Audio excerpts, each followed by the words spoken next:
주님의 이름으로 사랑하고 축복합니다. 세상의 어두움을 물러가게 하사 이 땅에 예수 그리스도께서 오셨습니다. 예수 그리스도는 오직 우리의 유일한 구원자 되시고 소망 되십니다. 고난 때 구원자는 이 땅에 보내주신 예수 그리스도 오직 그분 한 분뿐이십니다. 그러나 이스라엘은 왜 타락하고 범죄하여 그들의 돌이키는 일을 하지 않았을까요? 그들은 그들의 구원자를 하나님에게 그리고 오실 메시아에게 두지 않았기 때문입니다. 그들의 결국은 처참했습니다. 먼저에서는 보통 이방 나라들에 의해서 심판을 당했죠. 침략하고 쳐들어오고 믿었던 나라들이 배신하고 그렇게 그들이 곤란을 당했을 때는 심히 두려웠을 것입니다. 왜냐하면 전쟁에서 진다, 싸움에서 진다는 것은 그냥 내 물질과 먹을거리를 빼앗기는 정도를 넘어서서 아주 비참한 이 인권이 사라지는 것이었어요. 그리고 가장 소중한 것을 잃었어요. 가족이 끌려가고 죽임을 당하고 전쟁의 참혹한 현실을 겪으면 그리고 패배했을 때의 그 고난과 고통은 이루 말할 수가 없었습니다. 그런데 오해하고 착각하는 것이 있어요. 하나님이 꼭 전쟁을 통해서만 그들을 교훈하시느냐, 아니 징계와 심판하시느냐에 있어서 그렇지 않다라는 것이죠. 마지막 절에는 이렇게 말하지요. 칼과 기근과 전염병으로 그들을 멸하리라. 그리고 오늘 읽은 1절에 보니까 가뭄에 대하여 말하기를 이렇게 말씀합니다. 가뭄이라는 것은 자연재해지요.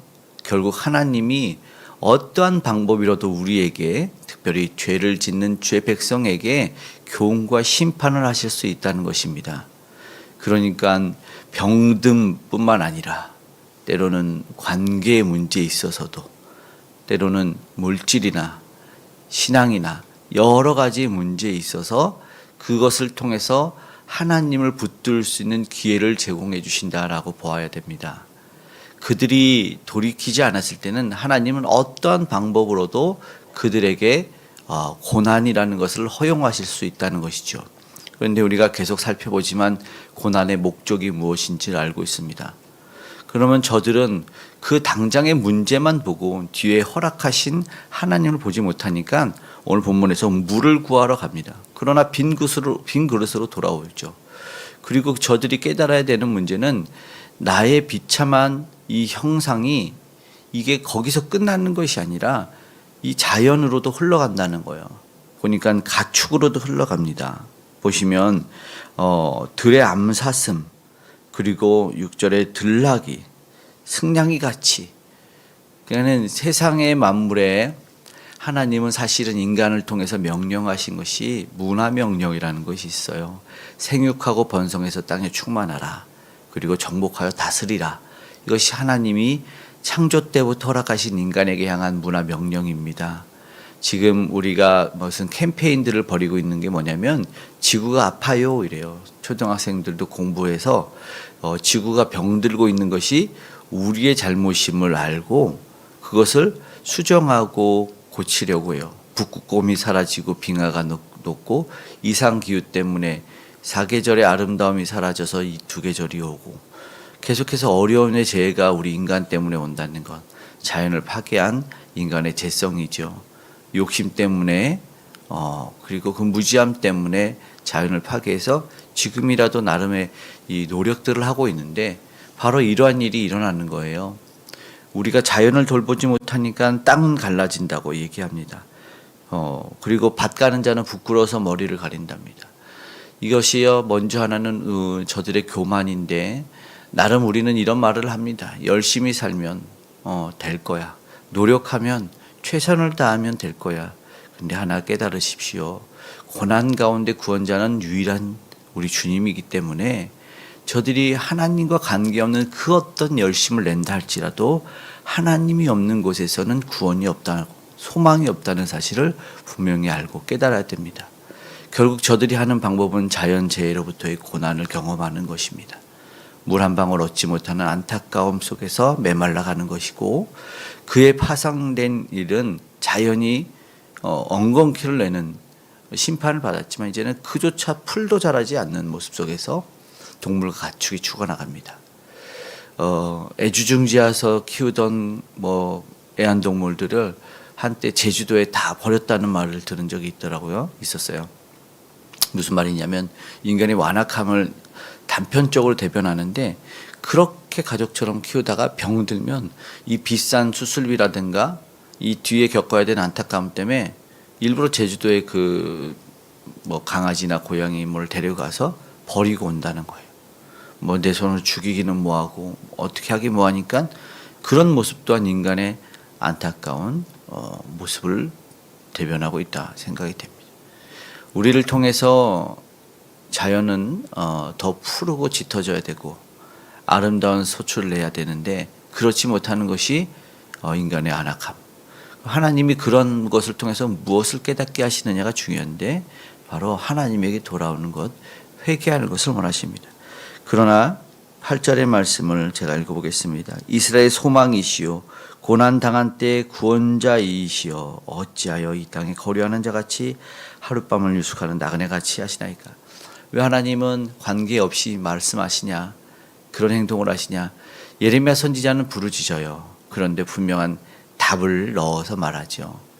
하나님이 유일한 소망이고 구원자라고 말하고 있는 것을 분명히 보게 됩니다.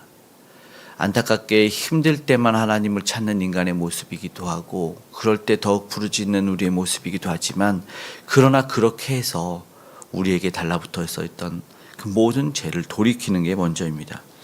보시면 그냥 복을 비는 것이 문제가 아니죠. 11절의 말씀을 보세요. 여호와께서 또 내게 이르시되 너는 이 백성을 위하여 복을 구하지 말라. 왜 복을 구하지 말라고 합니까? 복이 다가 아니고 복이 최선이 아니에요. 죄를 떨구는 회개가 먼저이기 때문에 그렇습니다. 잘되고 형통하지만 죄가 남아있을 때는 그것은 더 큰 독이 될 뿐이라는 것이죠. 그래서 하나님의 마음속에서는 그것을 알기에 구하지 말라, 기도하지 말라. 사실은 저들을 보세요. 12절에 금식할지라도, 그리고 부르짖어도 번제와 소제를 드려서 예배할지라도 받지 않겠다고 말씀하시는 하나님의 마음이 느껴지죠. 진정 하나님이 원하시는 것이 무엇인지를 보아야 되죠. 그 거룩하신 아버지 하나님께서 그 번제 예물을 기뻐하시는 분이 아니시죠. 우리에 돌아서서 하나님만을 의지하는 그 신앙의 회복, 그 믿음의 회복, 하나님만이 구원자이다 라고 말하며 두 손 들고 다른 의지했던 모든 것을 끊고 하나님에게 나아가는 것을 하나님 기뻐하신다는 것을 보아야 된다는 것이죠. 보십시오. 9절에 어찌 놀란 자 같으시며 구원하지 못하는 용사 같으시냐니까. 이거는요 분명히 알아요. 그리고 자신들이 어떻게 관계되는지 알기 때문에 주의 이름으로 일컬음 받는 자들이 자신이기에 알기에 오늘 선지자는 그 답으로 부르짖고 있는 것이죠. 그래서 이 백성에게 대하여 라고 말하면서 10절에 보니까 어그러진 길을 사랑하여 그들의 발을 멈추지 아니하므로, 그래서 끝에 분명히 얘기한 그들의 죄를 기억하시고 그 죄를 벌하시리라 분명하게 말씀하죠. 그 인생이 미운 것이 아니고 죄를 벌하시겠다고 분명하게 말씀을 하고 있는 것을 보게 됩니다. 오늘 우리가 돌이켜야 되고 우리가 돌아서서 나아가야 될 길이 무엇인지를 분명히 알게 되는 것이죠. 우리의 구원자 되시는 예수 그리스도가 유일한 소망이며 우리를 구원할 자라는 사실을 우리가 다시 한번 기억했으면 좋겠습니다. 힘듦도 은혜가 될 수 있는 것은 우리의 죄를 떨어버릴 수 있는 기회다라는 것입니다. 그런데 그 죄악이 어찌나 큰지 적나라하게 우리가 돌아봐야 돼요. 나만 당하는 고통이 아닙니다. 내가 속한 공동체, 내가 속한 나라까지도 그 고통을 함께 겪을 수 있는 것이 바로 죄의 무서운 파생력이라는 것을 기억해야 됩니다. 어그러진 발, 10절에 말하는 어그러진 발을 속히 돌이켜서 더 이상 뻔뻔한 길을 가지 아니하고 모든 자연재해와 말씀한 전염병으로, 칼로, 기근으로 모든 것으로 징계할 수 있는 하나님이시기에 우리가 다시 한번 그 하나님 앞에 겸손히 엎드려야 될 부분이 있을 거고, 죄의 대가가 얼마나 무서운지를 깨달아 다시 한번 엎드려야 되겠습니다. 내가 바꿔야 될 부분은 무엇인가, 내가 고쳐야 될 부분은 무엇인가, 우리 공동체가 무엇인가 엎드리고, 중요한 것은 이 제사 가운데 진정한 제사, 바로 피 흘린 예수 그리스도의 보혈만이 우리 모든 죄를 사할 수 있다는 것을 의지하며 기억하고 예수 그리스도를 다시 한번 의지해서 그 보혈의 공로와 능력이 우리 삶의 영역에 나타나게 해달라고, 죄사함을 허락해 달라고, 그 죄사함의 은혜를 입게 해달라고 기도하며 복은 따라오는 것이기에 지금 가장 중요한 것이 무엇인지 우리 스스로를 돌아볼 수 있는 유일한 소망, 오늘도 붙잡고 나아가기를 원합니다라고 기도할 수 있는 우리 저와 여러분이 되기를 간절히 소망합니다. 아멘. 기도하겠습니다. 사랑의 아버지 하나님, 오늘도 우리의 눈이 밝아지고 주의 말씀을 들을 수 있는 귀가 열려지길 원합니다.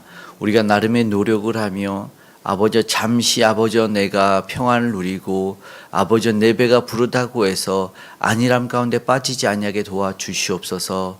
하나님, 우리는 힘들 때, 고난당할 때, 관계에 어려움이 있을 때, 병들어 아플 때만 주님을 찾는 어리석음과 무지 가운데 있을 때 너무나 많았음을 회개합니다. 주여 용서하여 주시고 나의 개인의 죄뿐만 아니라 공동체의 타락을 하나님 면밀하게 볼 수 있는 영안을 열어주시고 아버지 그것에서 돌이켜 우리 아버지 하나님께 진실되게 가까이 나아갈 수 있는 그 거룩을 입게 하여 주시옵소서. 나로부터 이 나라 이 민족이 하나님을 경외하고 두렵게 하여 주시고 세계 열방이 우리 구원주 고난 때 구원자는 오직 예수 그리스도뿐이라는 것을 알게 하여 주시옵소서. 이 생명의 복음 전하는 우리 선교사님들 오늘도 동행하셔서 놀라운 구원의 역사 일어나게 하여 주시옵고 이 나라 이 민족의 아버지 하나님 선교에 대한 아버지 놀라운 은총 베풀어 주셔서 잘 감당케 하여 주시옵소서. 유정자들은 하나님을 경외하고 두려워할 수 있는 모든 자들 다 되게 도와주시길 원합니다. 주님 지켜주시고 보호하여 주시고 북녘의 우상은 무너져 내려 아름다운 복음의 통일이 이루어지게 도와주시고 주의 사랑하는 백성들 하나님 때로는 외롭고 소외당하고 아파 신음하는 이들이 있을지라도 우리의 모든 상황 가운데 구원자 되시는 주님이 계시다는 것을 알게 하여 주시옵소서. 우리가 소망 가운데 하루하루를 살아가기를 원합니다. 주께서 지키시고 보호하여 주시옵소서.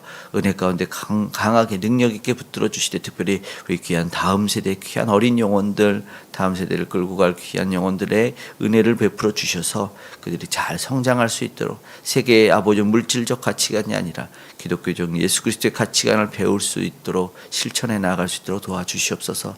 간절한 기도의 제목에 오늘도 부르짖사오니 응답하여 주시고 가장 귀하고 선한 것으로 허락하여 주시옵소서. 오늘도 동행하신 아버지는 그 은혜가 우리 삶의 터전에 가정과 산업터 일터에 있게 하여 주실 줄 믿으며 고마우신 예수님의 이름으로 기도드리옵나이다. 아멘.